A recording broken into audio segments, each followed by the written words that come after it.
I was going someplace just to sign autographs, and people had stood in line for the autograph. I had come in a limousine, and this place was paying me $1,000 to do it. And I got behind the desk, and there wasn't a Sharpie. And it was the second time that I had asked. For the first time I went out to do this, my producer just had a regular pen, and I said, hey, Sharpie, I like to sign with Sharpies.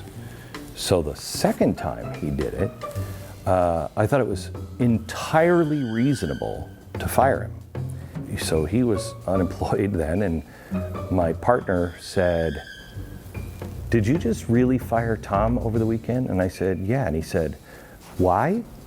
And I said, the guy didn't bring me a Sharpie. This is the second time. And he looked at me and he went, you are out of your mind. You know, there's nothing more corrosive than fame and fortune. It is battery acid to the soul. Glenn Beck. Glenn Beck. Glenn Beck. Glenn, thanks so much for joining me. Let's make a nice one, Glenn. Yeah, take a smile today. Glenn, to your right. Last look. Hello, America. Hello, America. Hello, America. Welcome to the program. I mean, there's something when you're 16 years old and people who are very accomplished in the business say to other people and you happen to hear it, look at this kid. If this kid is this now, imagine what he'll be when he's, 25. That screws you up because you're like, dig me. I hear him chatting the noise, move too quick, can't stop for the talking. I hear him chat with the I was a monster by the time I was 30. I was an alcoholic, smoked pot every day of my life. My motto was, I hate people. I was so full of myself and so out of control.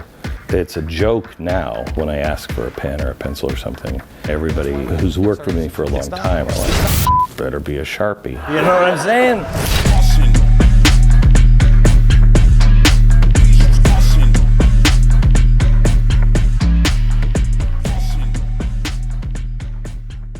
I lived most of my life out of fear.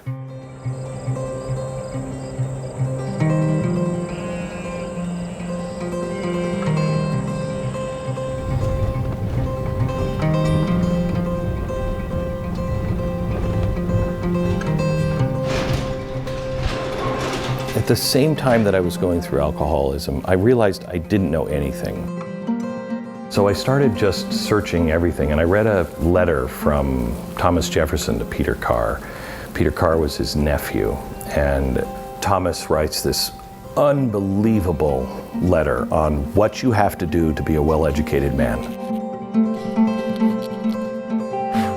He talked about mathematics, science, philosophy, everything else. The last one is religion.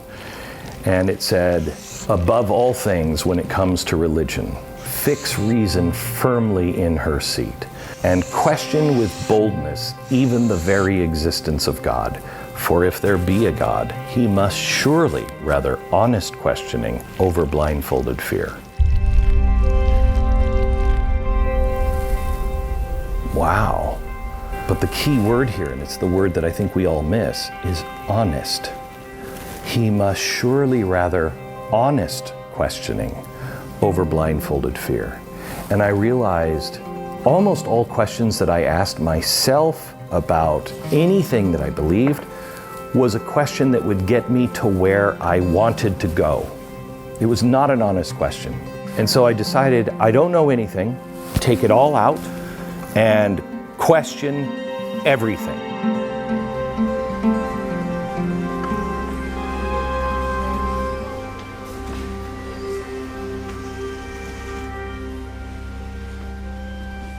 Please welcome to the show, Mr. Glenn Beck.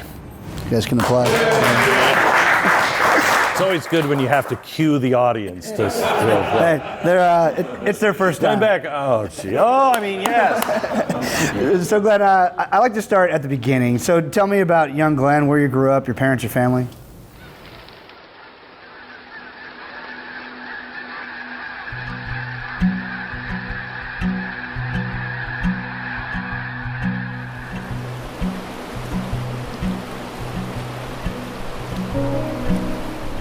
Grew up in Mount Vernon, Washington, little town. We owned a bakery. I started working with my dad in the back of the bakery at 8. My sisters and mom worked at the front of the bakery. Growing up at a time when the malls were just starting to hit and kind of robbed our little small town, and we were losing its way of life. And everybody in town decided they wanted to be anti-mall. And I remember my folks saying, that is not going to work. You're not going to stop progress. It's not going to work. And so they said we should do something unique with our town. And we lived in Mount Vernon, Washington, and it had a bend in the river, the Skagit River, just like Mount Vernon, Virginia. And the bicentennial was about 5 years away. And they said we should make our town, Mount Vernon, Washington, into a little colonial town.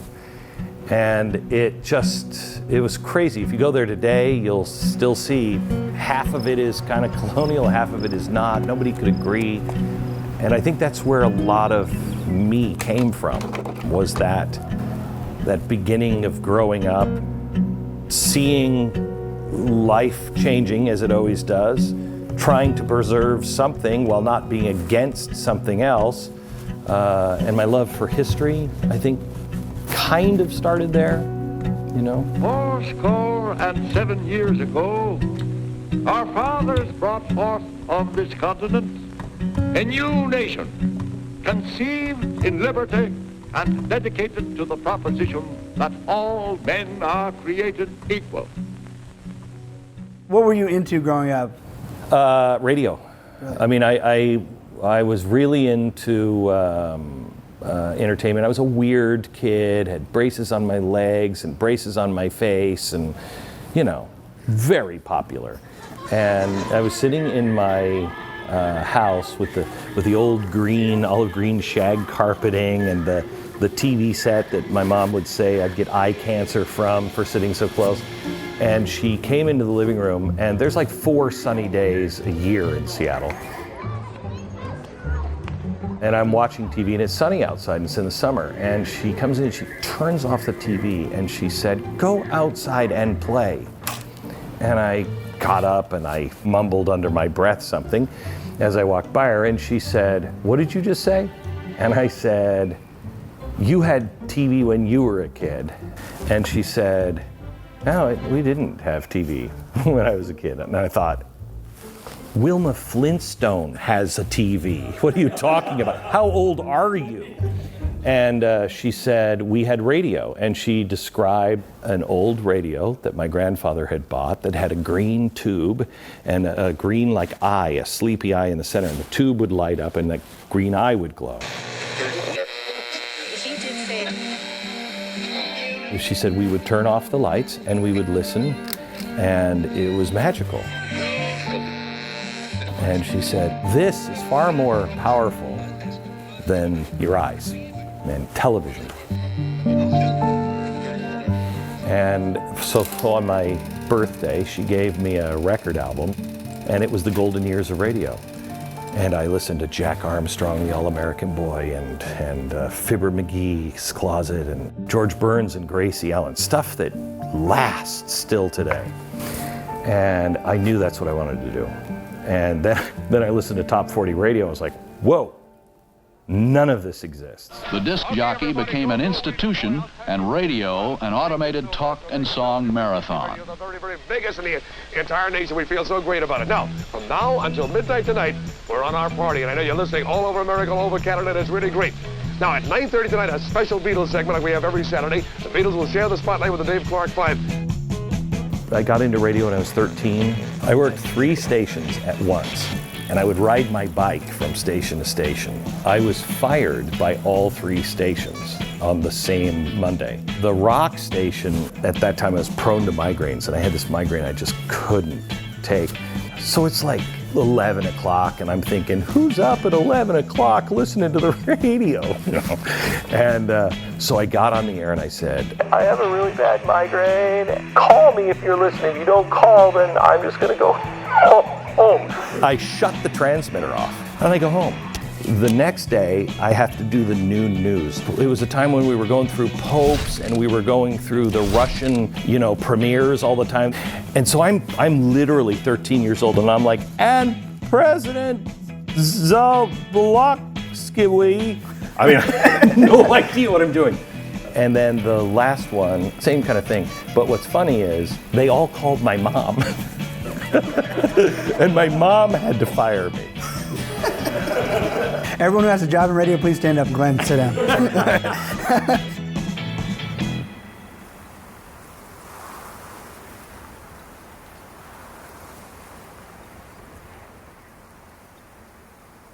We were looking for a place that was off the grid in the middle of nowhere. I love it. So this was actually one of, if not the first, settler's cabin. And it was from around 1880. The stove is from 1882, and it's in perfect condition.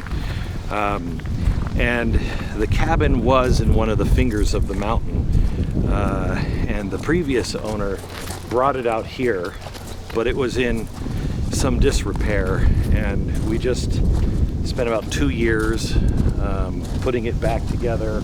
This is my great-great-grandmother who crossed the Rocky Mountains, lost an eye on the trip across the mountains, and kind of just, I don't know, brushed it off or picked it up. I don't know what you do when you lose an eye, but just said, come on, let's keep going. She was a tough woman. This is the stove, and the stove, 1882. And as we were putting this in, and gosh, I wish it wasn't. Let me just clean this up. Let me just clean this up before we go in this. The stove is from 1882. It's in perfect working condition. It's been in this cabin probably since 1882. How exciting it must have been when, I don't even know, Wells Fargo or whoever was delivering that, and how far friends would have had to come to see the new stove, you know? Then what got you in the top 40? So you started listening to it, you heard they're missing something, you thought you could add something? I listened to a guy named Charlie Brown, and I loved him. I just thought he was really, really good. And I wanted to be like him. And by the time I was 16, I sent in a tape to his station he was programming. And it was in Seattle, and it was the #1 station in Seattle. And I'll never forget, he called me in the morning.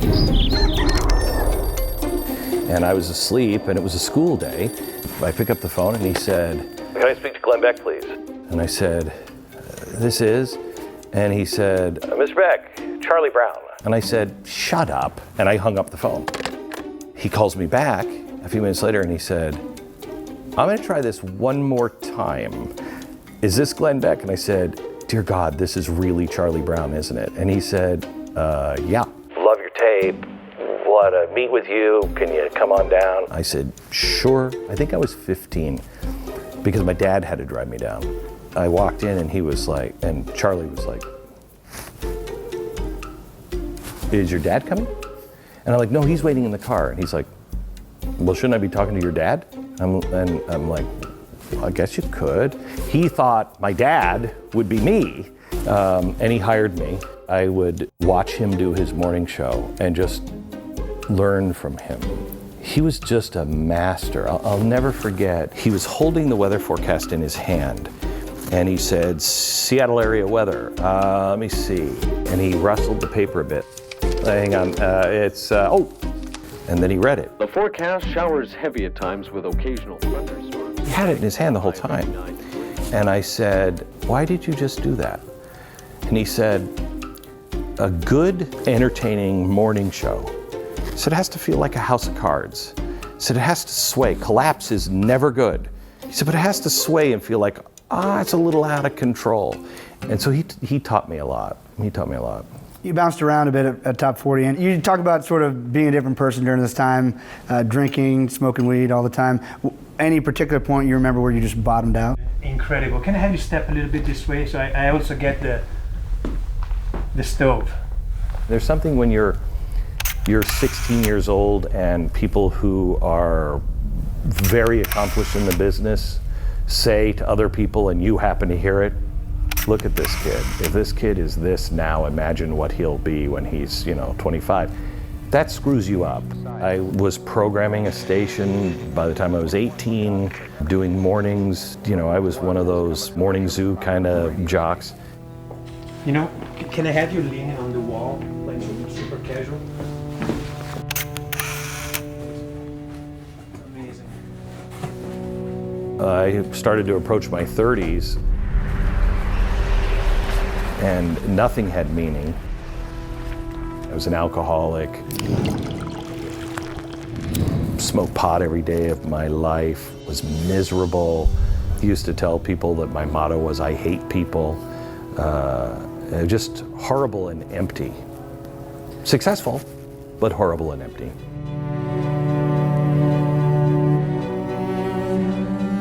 That was the beginning of the end. And I remember it was 11:59 the night of my 30th birthday.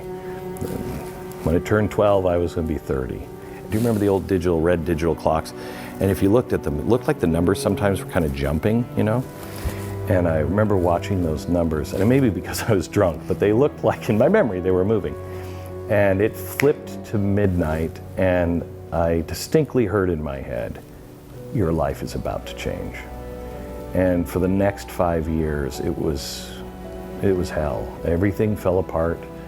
I mean, I was running 3 stations, most of them right into the ground. And nobody knew, except probably my best friend and my wife. I used to tell these stories of my kids about Inky, Stinky, and Blinky, the 3 little mice that would build marshmallow boats and go to the island of cheese where it would snow Parmesan. And Thomas the cat would come and he would try to get him, and they'd jump on their marshmallow boat just at the right time and the boat would sail away back home. So I'd make these stories up every night as I was tucking me into bed.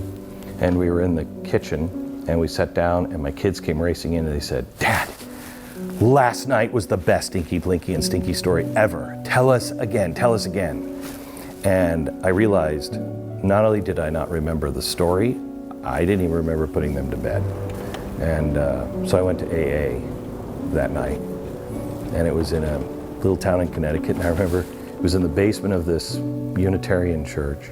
Everybody was dressed nicely and everybody looked successful. And they asked for anybody new, and somebody pointed me out and I said, hi, I'm Glenn. I'm not sure if I'm an alcoholic. And everybody laughed. They said, why? And I said, well, I can't stop drinking, but I'm confused now because I don't know what an alcoholic is because none of you look like alcoholics. And they laughed even harder.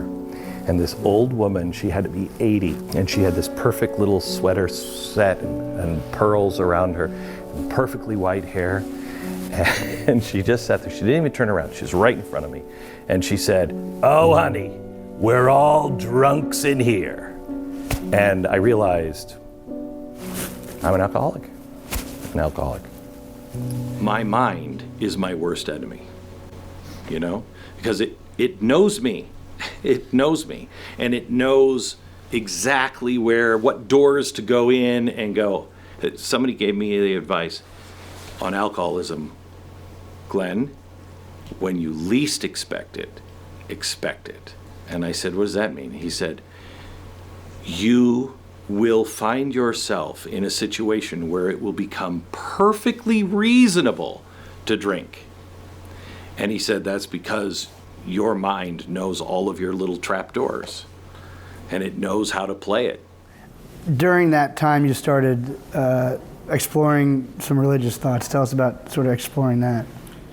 It is now okay to talk about life elsewhere or intelligent life elsewhere, whereas a decade or 2 ago, it wasn't okay. I had just been reading Carl Sagan because I thought, I don't know anything. I don't know if God exists. And I was reading Demon Haunted World. He had said something, he was making comparisons to the Catholic Church. I grew up Catholic, but I hadn't been into a Catholic church in I don't know how long, 20 years, easy. And I certainly was not living like a Catholic. And I'm reading this, and I snap the book closed, and I throw it down on the bed. And it was some emotional thing that all of a sudden I was defending the Catholic Church against this atheist. And I stood there and I thought, where did that come from? And I thought, I am so programmed, and I don't even know if God exists. And so I decided, I'm going to be agnostic. I don't know anything. So I was pro-choice, I was all of the easy answers. My father taught me once that if you can read as if everything is transparent, and you can look down through all of them, where it intersects, where they're all saying the same thing, that's truth.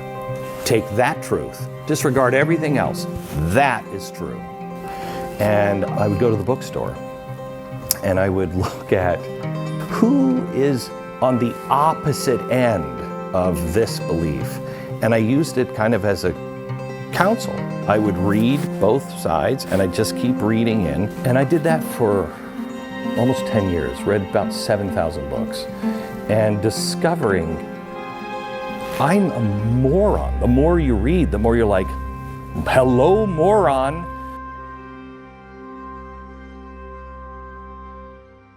I was at the end of my rope on my alcoholism. This is probably 96 or 7. And I was carrying so much baggage of the things that I had done in the past. And I get down on my knees and I'm praying because I do believe in God. I just don't believe in religion. I said, look, I'm not able to hold it anymore. And I've done my part and I can't do it anymore. And you need to throw a roadblock in my way. Because I'm telling you right now, next Thursday, I'm going to my favorite bar and I'm ordering Jack and Coke.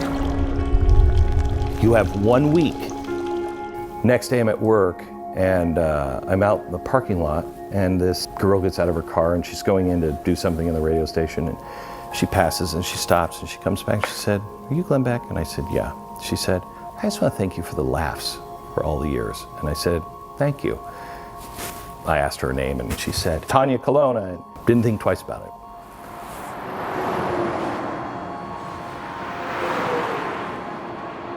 I'm at this charity event. I'm giving away a car. I'm a miserable person. Everyone should be miserable. If I pull your name out, you lose. Last one in the bowl wins, okay? And so I'm pulling and everybody's like, oh, and I keep pulling names. I finally pull hers. She comes up and she's so sweet and so kind and she said, thank you very much. It was a really nice time. And she just, goes away. So it's Thursday the next week and I'm driving in my car and I am ripping God apart. Not me, dude, it's you. I told you, it's you.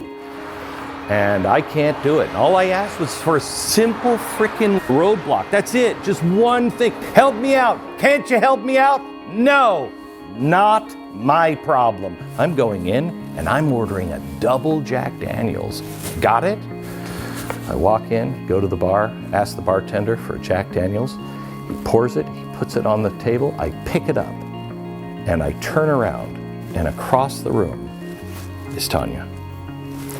And I realize that the Lord answered my prayer the very next morning. I was too stupid to see it.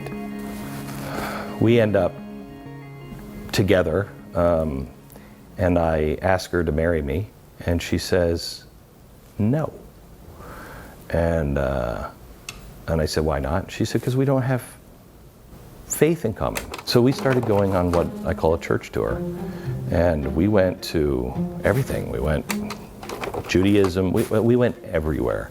We went to a place that I thought there's absolutely no way I'm ever.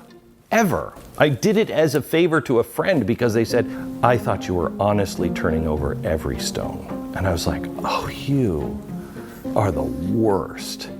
And I went, and Tanya and I sat and I listened, and I realized you can ask questions here. And I was loaded with questions. And so for 6 months, I was reading their doctrine, their Mormon doctrine. I'd read it and I'd highlight it. And I'd just laugh and I'd go, if they believe this is true, then they must believe this is true. And I'd come over and they'd go, yeah, we do. And so it was all consistent And I'm a consistency freak. But I still couldn't join because I don't want to be, hey, I want to be an outcast. And I saw a guy who I had, to my shame forever, had called the first time that I met him behind his back, the amazing Mr. Plastic Man and his amazing plastic family. Comes all assembled, and they're happy all the time. And I'm like, nobody's that happy. He was teaching one day, and he said, gentlemen, the concept of Zion is heaven on earth. Even if I do know you, but I don't like you, I have found a way to love you. And I can see you truly as my brother. And I love you, and I love you, and I love you, and I love you.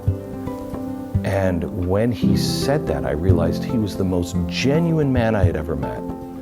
He was genuinely happy. He had found a way to live that. And I remember thinking, I don't care if they make me drink chicken blood. I want to be like that. And so we joined, and I was baptized, and my whole life changed.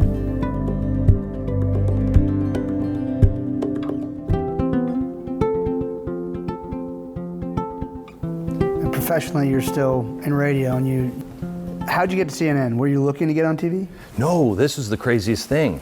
I was looking to do something in entertainment because I was mocking all of the stuff. And CNN called. They explained everything, and I said, guys, I don't want to waste your time. It's very nice of you, but I've said from the beginning, I'm not interested. The head guy said, why don't you want to do this? And I just didn't care enough, and I said, have you watched cable news? And he was like, well, yeah. And I said, it's awful. It's awful. I don't want to do that. And he said, why don't you put something together that you would want to do? And so I did. And they said yes. And when they said yes, we were all like, oh crap, they said yes. And so I did 2 years there. And then I was getting out, and Roger Ailes called. And Roger was brilliant. Not necessarily a good guy, but brilliant, and brilliant at playing people. You know, he knew exactly what to say. He could be one guy to one person, another guy to another person. And I think part of that was all slices of him. So I was lucky enough to only see the good parts. And I learned so much there, so much. Good and bad, both places.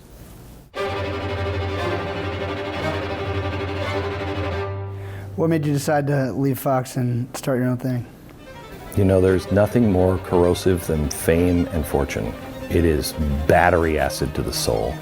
And I'd already lost my soul once, and I knew who I owed my success to. Thank God I was a monster in my 20s, because had I had that power and that money and that access, without the experience of my 20s, God only knows. My wife and I took about 4 months to decide to leave Fox.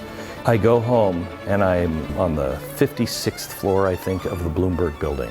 I have a quarter of that, a 260-degree view of Manhattan. Dream come true of mine. And all the lights are off in the house, and I walk in, and it's just the city aglow. And I walk in, and I walk right up to that glass, and I said, how can this be God's plan, that I just leave here? Look at the access we have. Look at the things that we can do. We're at the top right now, and it's just starting.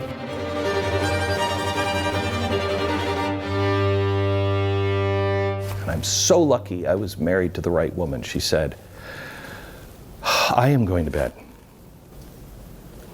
And I put my head against the glass, and I'm just looking down at my dream.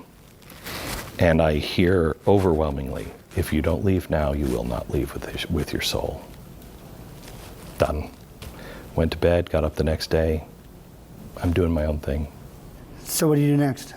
Happy Monday, Glenn. Happy Monday to you, Sarah. The top story is this. Basically burning books. They're deleting people. If I disagree with you on one thing, I have to hate you. Yeah. And now look how wonderful that's going. We're at the end game. And because I'm thinking to myself, what the hell are you doing? Took this place from an old movie studio and made it digital, and start a TV network online when buffering was still a part of our lives. It took me a year to build a radio studio in New York City.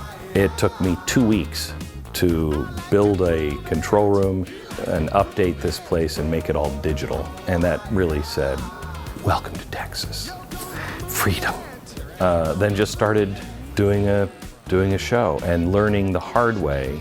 You're not going to compete with cable news because A, it was too early, and B, that's not what you're supposed to do. That's not the future. And that took me a long time of getting kicked in the face to get. So, and that's The Blaze, right? Your network's called The Blaze. And so how long is that? Everyone would think Glenn Beck has everything, but you've risked it all many times. How long was the period of time between when you started and when it really started clicking? 8 or 9 years. I put $19 million of my own money into this. I'm not going to see that back, you know. It was a hard lesson. We have some exciting people going to be joining us. We're already the largest conservative outpost behind Fox News. We're way behind Fox News, but we're the number 2 position. And it's a good place to be. I would say all of our problems stem from not understanding the power of the individual. Yeah. We're not realizing that almost everything we think, you thought, right. You know? First time I read Plato, I was like, oh my gosh, they've been asking the same questions that I'm asking for thousands of years, and we're not that different in our fears. There's a psychiatrist I do a lot of work with, Dr. Ned Hallows, and he says when you think about something by yourself, it becomes worry. When you think it over discussion, it becomes progress.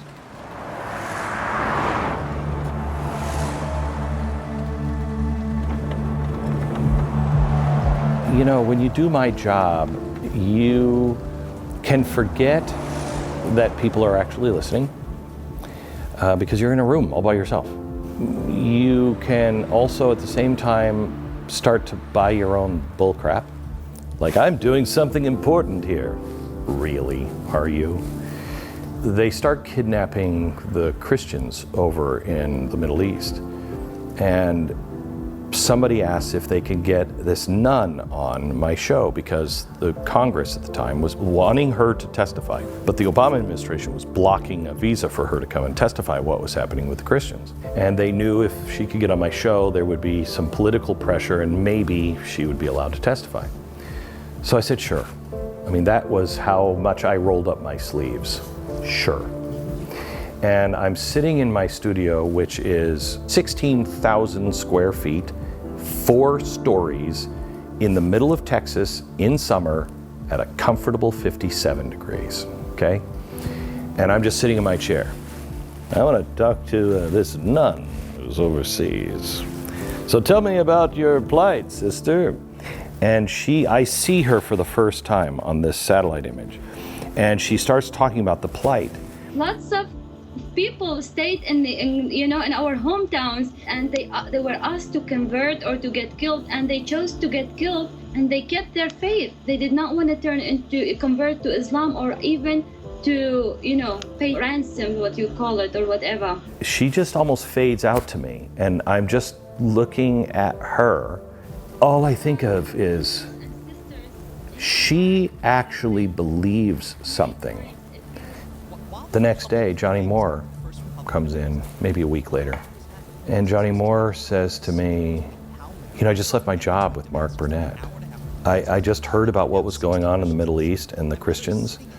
And so I just went to the airport and bought a ticket, and I flew over because I wanted to see it myself and blah, blah, blah. Glenn, it's really bad. People, and again, I'm like, look at how pathetic I am.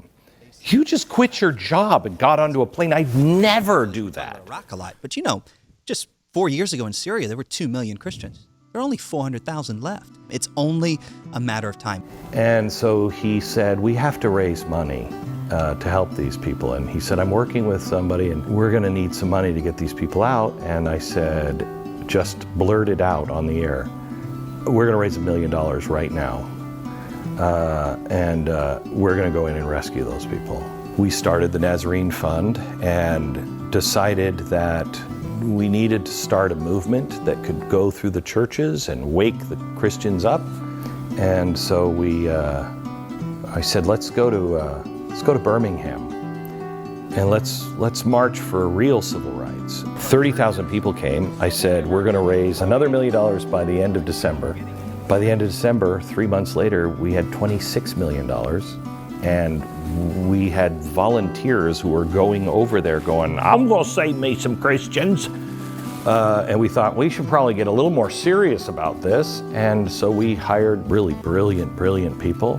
One of the guy who runs it now was on the National Security Council. And we have moved, I think, 30,000 people out of troubled areas, 10,000 to different countries when no one wanted anyone from the Middle East. And a good number of people around the world are like, how can you possibly do this? You're going to bring in bad people and you're going to, you're taking these refugees. We in the end leave with documentation. We have passports and we have driver's licenses and baptism certificates. We've done interviews with intelligence experts. I mean, so we have... We had to tell the first countries, we'll not only move them, we're not going to dump them on your shores. We will vet them, we will move them, we will set them up, we will pay their rent for the first 2 years, and we will give them cultural and language lessons. Thank God for Australia. They came to trust us, that we have follow through, and they're one of the countries that we can call at any time we've had problems and somebody's got to get out right now. They'll take them every time. I just finished another book called Lincoln's Gamble that just reemphasized what that was a hellacious experience. People don't realize when he put that Emancipation Proclamation out, that was hugely risky, right? Huge. It was not what he signed up to do, and it could have lost the cause completely. Yeah. The despair of what do you want? Yeah. He had to be brought down to that position. That's right. Yeah. He was humbled to the lowest. Yeah. Wanting the world to wake up to what's going on, and 2 million children are sex slaves. I go back to 19th century America to the slave problem, and we congratulate ourselves. We eradicated slavery. It's bullcrap. We've not eradicated it.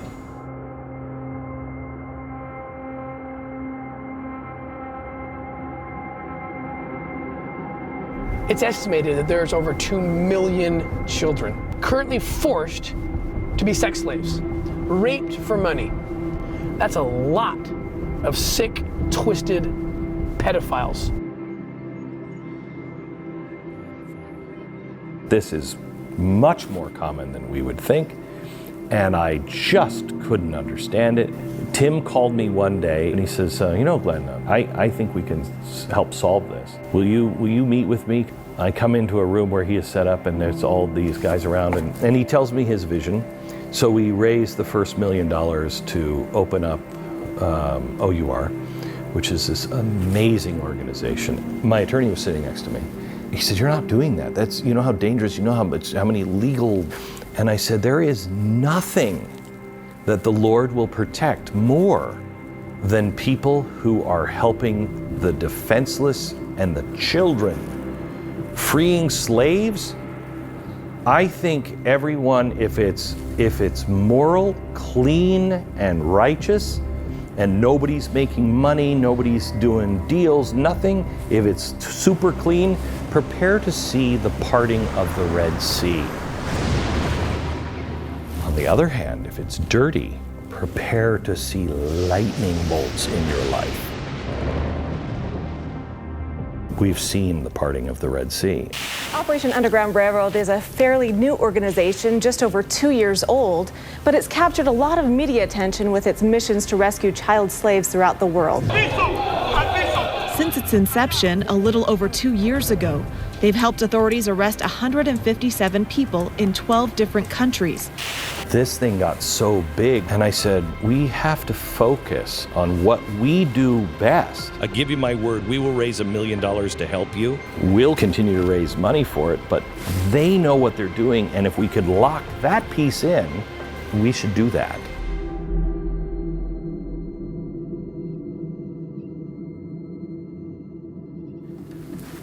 No, I didn't get up any day in my life and went, you know what, we're going to go free slaves. It's just something that we kind of fell into. How can we be the country we're supposed to be? How can we come together? The work of the United States of America is the work expressed in our Declaration. We have to heal the wounds of the nation and finish this work. We didn't finish the work of ending slavery. There was 12 million slaves over the 400-year slave trade. 12 million over 400 years. There's over 50 million slaves today. What are we doing arguing about slavery that none of us participated in 150 years ago? It's like standing in a room that's, the whole building is on fire. And you're like, well, I want the couch moved over there. But he came in last week and said, no, the couch has to be there. The building's on fire.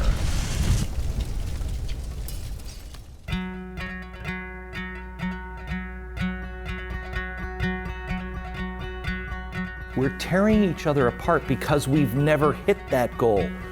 And the only way to do that is to actually be those people striving for that every day. We're never going to strive for that if we don't get out from our own selves. We're punishing our own selves because of our ego, our arrogance, our anger towards slights one way or another.